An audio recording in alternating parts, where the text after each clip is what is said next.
یوفون بالنذر، وہ پوری کرتے ہیں اپنی منتیں، اپنی نذریں۔ یہ وفا سے ہے اور اس کا معنی ہوتا ہے پورا کرنا، پورا پورا کر دینا۔ اور نذر کا معنی ہوتا ہے وہ کام کہ جو اللہ رب العزت نے کسی کے ذمے لازم نہیں کیا لیکن کوئی اپنے اوپر خود لازم کر دے، اسے نذر کہتے ہیں۔ عبادت کی ایک قسم ہے جو اللہ رب العزت کی طرف سے لازم نہیں کی گئی بلکہ کوئی اپنے اوپر خود لازم کر لے، اسے نذر کہتے ہیں۔ یہ اس کا سبب کچھ علماء نے یہ لکھا ہے کہ جب شریعت ابھی تک نہیں آئی اور لوگوں کو نیک اعمال کا پتہ نہیں کہ کون سا کام نیک ہے اور کس طرح کے کام اللہ رب العزت کو پسند ہے، تو اس وقت کچھ لوگوں نے ایسے کام کے جو انہیں لگے کہ یہ اللہ رب العزت کے پسندیدہ ہوں گے اور اللہ رب العزت کی طرف سے وہ کام لوگوں کو کرنے کے لیے احکام نہیں آئے تھے یا اس کسی آدمی تک نہیں پہنچے تھے، تو وہ لوگ اپنے اوپر کوئی خود کام لازم قرار دیتے تھے۔ گویا کہ شریعت کے آنے سے پہلے جو لوگوں نے اپنے ذمے کچھ نیک کام لگا لیے تھے انہیں نذر کہا جاتا تھا۔ مثلا کوئی ایسے نذر مانتا کہ میں فلاں جگہ اونٹ ذبح کروں گا، کوئی اس طرح کی نذر مانتا کہ میں بیت اللہ شریف کی طرف ننگے پاؤں جاؤں گا، کوئی اس طرح کی نظر مانتی عورت کہ میں بیت اللہ شریف کے تک حج کرنے کے لیے ننگے سر جاؤں گی، یا کوئی اس طرح کی نظر مانتا کہ میں پیدل جاؤں گا۔ اس طریقے سے جو کام لوگ اپنے اوپر لازم قرار دیتے تھے انہیں نذر کہتے ہیں۔ اور یہاں پہ ایک سوال ہوتا ہے کہ اللہ رب العزت اتنے بڑے بڑے انعامات ان ابرار کو کیوں عطا فرمائیں گے؟ ان الابرار یشربون من کأس کان مزاجها کافورا عینا یشرب بها عباد اللہ یفجرونها تفجیرا۔ اللہ رب العزت ان ابرار کو اتنے بڑے بڑے انعامات کیوں عطا فرمائیں گے؟ تو اس کے جواب میں اللہ رب العزت نے ارشاد فرمایا کہ وہ اپنے اوپر خود لازم کی ہوئی نظروں کو بھی پورا کر دیتے ہیں۔ تو جو اللہ رب العزت نے ان کے اوپر لازم کیا ہے وہ تو بطریق اولا ہی پورا کرتے ہیں نا، پہلے وہ پورا کرتے ہیں جو اللہ رب العزت نے ان کے ذمے لازم قرار دیا ہے، اور پھر وہ بھی پورا کر دیتے ہیں جو اپنے اوپر خود لازم قرار دیتے ہیں۔ تو معلوم ہوتا ہے کہ یہ بات اس وقت کی ہو رہی ہے جب شریعت پورے طریقے سے آ چکی ہے، شریعت پر بھی عمل کرتے ہیں اور کچھ ایسی چیزیں انہوں نے اپنے اوپر خود لازم قرار دی ہیں ان کو بھی وہ پورا کرتے ہیں۔ تو جب وہ ان چیزوں کو بھی پورا کرتے ہیں جو اللہ رب العزت نے ان کے ذمے فرض اور واجب قرار دیے ہیں، اور ان چیزوں کو بھی پورا کر دیتے ہیں جو ان کے ذمے اللہ رب العزت کی طرف سے لازم نہیں ہے لیکن وہ خود اپنے اوپر لازم کر کے پورا کر دیتے ہیں، تو ایسے لوگوں کا انعام تو بنتا ہے نا پھر، اور ایسے لوگوں کو پھر اتنی بڑی جنت عطا فرمانا اللہ رب العزت کی طرف سے انعام ہوگا۔ یہ اس سوال کا جواب ہے۔ اب ہم جاتے ہیں اس بات کی طرف کہ نظر کس طرح کی اسلام میں جائز تھی۔ پہلے تو لوگ منت مان لیتے تھے، لیکن حضور اقدس صلی اللہ علیہ وآلہ وسلم نے نظر ماننے کے بارے میں کیا احکام دیے ہیں؟ تو نظر ماننے سے پہلے یہ ضروری ہے کہ کسی غیر شرعی کام کی نظر نہ مانیں۔ جن کاموں سے شریعت نے منع کیا ہے، شریعت کے آ جانے کے بعد اب ان چیزوں کی نظر نہیں مانی جائے گی۔ اگر کوئی آدمی غیر شرعی کام کی نظر مان لیتا ہے تو اسے پوری نہیں کرنی وہ نظر، البتہ اس پر اسے کفارہ دینا ہے یا نہیں یہ اختلافی مسئلہ ہے، کفارے کے بارے میں اختلاف ہے، لیکن غیر شرعی نظر پورا کرنا بالکل جائز نہیں ہے۔ جس چیز کو جائز شریعت نے کہا ہے، مباح کہا ہے، لازم نہیں قرار دیا، عبادت کی قبیل سے ہے، اس طرح کے کام کو اپنے اوپر اگر لازم کر دے، یعنی وہ اللہ کی طرف سے لازم نہیں تھا وہ خود اپنے اوپر لازم قرار دیتا ہے۔ جیسے ایک شخص نے حضور صلی اللہ علیہ وآلہ وسلم سے عرض کیا کہ میں نے یہ نظر مانی تھی کہ اگر مکہ فتح ہو گیا آپ کے ہاتھوں سے تو میں مسجد اقصی میں جا کے 2 رکعت نفل پڑھوں گا۔ تو آپ نے فرمایا کہ ہاں آپ کو اپنی نظر پوری کرنی چاہیے اور یہی 2 رکعت نفل پڑھ لو۔ انہوں نے دوبارہ یہی بات عرض کی تو آپ صلی اللہ علیہ وآلہ وسلم نے پھر یہی فرمایا کہ یہی پڑھ لو۔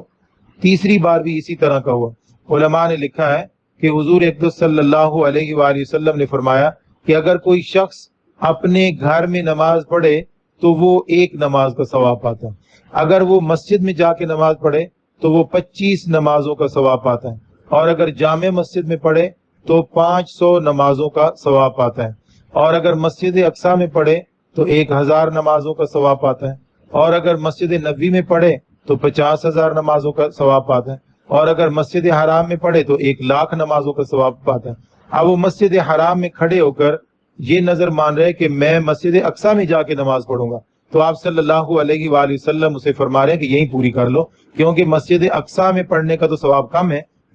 اور جہاں آپ موجود ہو وہاں کا ثواب زیادہ ہے۔ تو معلوم ہوتا ہے کہ جہاں جو نظر مانی گئی ہے اس سے بہتر اگر پوری کر دی جائے تو وہ زیادہ بہتر ہے اور زیادہ اچھا ہے، اور اگر وہ جائز تھا تو وہ بھی پوری کر دے، وہ بھی ٹھیک ہے، اور اگر وہ کام جائز تھا اور وہ پوری نہیں کر سکتا تو پھر وہ کفارہ دے اس چیز کا۔ جیسے حضور اقدس صلی اللہ علیہ وآلہ وسلم سے حضرت عقبہ بن عامر رضی اللہ تعالیٰ عنہ نے دریافت کیا، یا رسول اللہ صلی اللہ علیہ وسلم، میری بہن نے یہ نظر مانی تھی کہ میں بیت اللہ شریف کا حج کروں گی، ننگے پاؤں کروں گی، ننگے سر کروں گی اور پیدل کروں گی۔ تو آپ صلی اللہ علیہ وسلم نے فرمایا کہ اسے حج کرنا چاہیے، لیکن اللہ رب العزت کو اس چیز کی ضرورت نہیں کہ وہ ننگے پاؤں کرے، اور ننگے سر تو بالکل نہ کرے، یہ ننگے سر تو جائز ہی نہیں تھا نا، فرمایا ننگے سر تو بالکل نہ کرے، اور ننگے پاؤں کرنے کی اللہ کو حاجت نہیں، اور اسے چاہیے کہ وہ اونٹ پر سوار ہو جائے۔ کچھ صحابہ کرام نے یا کچھ تابعین نے اس روایت کو یہیں تک نقل کیا، اور کچھ نے اس کے بعد بھی نقل کیا کہ اور اسے چاہیے کہ وہ کفارہ دے دے، یعنی سوار ہو جائے اور کفارہ دے دے۔ تو اس کی وجہ سے تھوڑا سا اختلاف ہے کہ اگر کوئی آدمی وہ نظر اس طریقے سے پوری نہیں کرتا جس شرط کے ساتھ اس نے اپنے اوپر لازم قرار دی تھی، اور وہ شرط جائز بھی تھی، تو اسے کیا اس شرط کو چھوڑ کر کفارہ دینا ہوگا یا نہیں؟ اگر روایت یہیں تک ہو تو کفارہ نہیں دینا ہوگا، اگر آگے بھی ہو کہ اسے کفارہ دے دینا چاہیے تو پھر اسے کفارے والی بات ٹھیک ہے، چونکہ روایت دونوں طریقے سے موجود ہے اس لیے اس میں اختلاف ہے۔ اچھا، جس کام کی نظر مانی ہے اس کام کا جائز ہونا بھی ضروری ہے۔ جیسے حضور اقدس صلی اللہ علیہ وسلم سے ایک صحابی نے عرض کیا کہ میں نے نظر مانی تھی کہ میں بوانا میں جا کے اونٹ ذبح کروں گا، تو آپ صلی اللہ علیہ وسلم نے فرمایا کہ بوانا میں کیا ہے؟ وہاں کوئی بت ہے جس پر لوگ جاہلیت میں جا کر اونٹ ذبح کرتے تھے؟ تو انہوں نے کہا نہیں یا رسول اللہ۔ فرمایا کہ وہاں پہ کوئی لوگ مشرکانہ عبادات کرتے ہیں؟ تو انہوں نے عرض کیا نہیں یا رسول اللہ ایسا بھی کچھ نہیں ہے۔ تو آپ صلی اللہ علیہ وسلم نے فرمایا کہ اچھا آپ پھر اپنی نظر پوری کر لو، بوانا میں جا کے ذبح کر لو۔ یعنی بوانا ایک دور دراز کا علاقہ تھا جہاں پہ کوئی مشرکانہ حرکات نہیں ہوتی تھی، تو آپ نے اجازت دی کہ آپ یہ کام کر لو۔ تو گویا کہ وہ کام کی جو غیر شرعی ہو اگر اس کی نظر مانی ہے تو اس کو بالکل پورا نہیں کرنا چاہیے۔ ابو اسرائیل ایک شخص ہے، حضور صلی اللہ علیہ وسلم خطبہ دے رہے ہیں، جمعے کا خطبہ، اور وہ باہر کھڑے ہوئے ہیں، دھوپ پر کھڑے ہیں۔ آپ صلی اللہ علیہ وآلہ وسلم نے پوچھا ابو اسرائیل ایسے کیوں کھڑے؟ تو لوگوں نے عرض کیا یا رسول اللہ صلی اللہ علیہ وسلم انہوں نے نظر مانی ہے کہ یہ روزہ رکھیں گے، انہوں نے نظر مانی ہے کہ یہ سائے میں نہیں جائیں گے، اور انہوں نے نظر مانی ہے کہ یہ کلام نہیں کریں گے۔ تو کلام نہ کرنا پچھلی شریعتوں میں یہ بھی ایک حکم تھا، تو آپ صلی اللہ علیہ وسلم کی شریعت میں منسوخ ہو گیا۔ آپ نے فرمایا کہ اسے سائے میں جانا چاہیے، سائے میں آئے، اور اسے چاہیے کہ وہ کلام کرے، البتہ اسے روزہ پورا کرنا چاہیے۔ تو جو غیر شرعی شرائط ہوں گی ان کو ہٹا دینا ضروری ہے، اور جو شرعی طریقہ ہوگا اس میں وہ پورا کرنا لازم ہوگا۔ تو شریعت کے آنے سے پہلے لوگ اپنے اوپر کچھ عبادات لازم قرار دیتے تھے، ان عبادات کو پورا کرتے تھے، پھر شریعت کے آنے کے بعد آدمی کو شریعت کو پورا کرنا ہے، اور اگر کوئی کام ایکسٹرا بھی اپنے اوپر لازم قرار دیتا ہے، کسی نفل کو اپنے اوپر واجب قرار دیتا ہے تو وہ کر سکتا ہے، لیکن اس میں غیر شرعی کام نہیں کر سکتا۔ امام ابو حنیفہ رحمۃ اللہ علیہ نے اس میں ایک شرط لگائی کہ وہ نظر ایسی چیز کی مانے جو عبادت مقصودہ ہو، عبادت غیر مقصودہ کی نظر نہ مانے۔ مثلا کوئی شخص یہ کہے کہ جی میں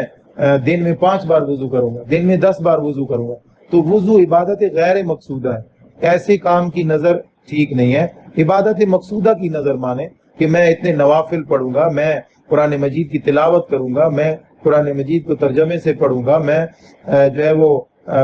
اعتکاف کروں گا، اس طریقے سے۔ بلکہ اعتکاف کے بارے میں بھی نظر عبادت مقصودہ یا غیر مقصودہ کا اختلاف ہے، لیکن تمام ائمہ کے نزدیک اعتکاف کی نظر ماننا یہ ٹھیک ہے۔ تو اعتکاف کی نظر مانے، کسی صدقے کی نظر مانے کہ میں یہ صدقہ کروں گا، صدقہ اس کے ذمہ لازم نہیں ہے، یہ نہیں کہہ سکتا کہ میں زکوٰۃ دوں گا اگر مجھے یہ فائدہ ہو گیا، یا مجھے اگر فائدہ ہو گیا تو میں فرض نمازیں پڑھنا شروع کر دوں گا، یہ اس طریقے کی نظر لغو ہے، کیونکہ اللہ رب العزت نے اس کو شریعت کا حصہ بنا دیا ہے۔ اب نماز پڑھنی ہے، اب زکوٰۃ دینی ہے، اب حج کرنا ہے، اب رمضان کے روزے رکھنے ہیں، اس طرح کی جو شخص نظر مانے تو وہ اس کی نظر لغو ہے۔ البتہ بعض ائمہ کے نزدیک یہ ہے کہ اگر وہ اس طرح کی نظر مان لیتا ہے تو وہ فرض بھی پورا کرے گا اور اتنی مقدار میں دوبارہ عبادت بھی کرے گا، یعنی اگر وہ کہتا ہے میں رمضان کے روزے رکھوں گا تو رمضان کے روزے بھی رکھے اور پھر ایک مہینہ ایکسٹرا بھی روزے رکھے، کیونکہ وہ لغو بات اس کی تاکہ نہ جائے، اس کی بات ساری فضول نہ جائے، ایک عاقل آدمی کی بات کو حتی الامکان اس کو پورا کرنے کی کوشش کی جائے۔ حضور اکرم صلی اللہ علیہ وآلہ وسلم نے جب معصیت کے کام کی نظر سے منع فرمایا ہے تو ہمیں ایسے تمام کاموں سے رک جانا چاہیے کہ جن میں معصیت ہو، اور معصیت کی نظر ماننا گناہ ہے۔ ایک ہوتی ہے نظر حاج اور ایک ہوتی ہے نظر تبرع۔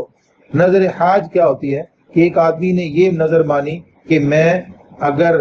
میرا یہ فلاں کام ہو گیا تو میں اتنا صدقہ کروں گا، اور پھر وہ انتظار کر رہا ہے کہ میرا یہ کام ہو جائے تو میں صدقہ کروں گا، یہ نظر حاج ہے، اور اسے جو ہے وہ شریعت نے اتنا پسند نہیں کیا۔ ایک ہے نظر تبرع، ایک آدمی کہتا ہے کہ میں انشاءاللہ آئندہ ہر روز اشراق کی نماز پڑھوں گا، تو یہ نظر تبرع ہے، یعنی نیکی کی نظر، وہ معلق ہوگی نظر حاج۔ نظر حاج کو شریعت نے اتنا پسند نہیں کیا، گویا کہ وہ ایک نیک کام کو اپنی کسی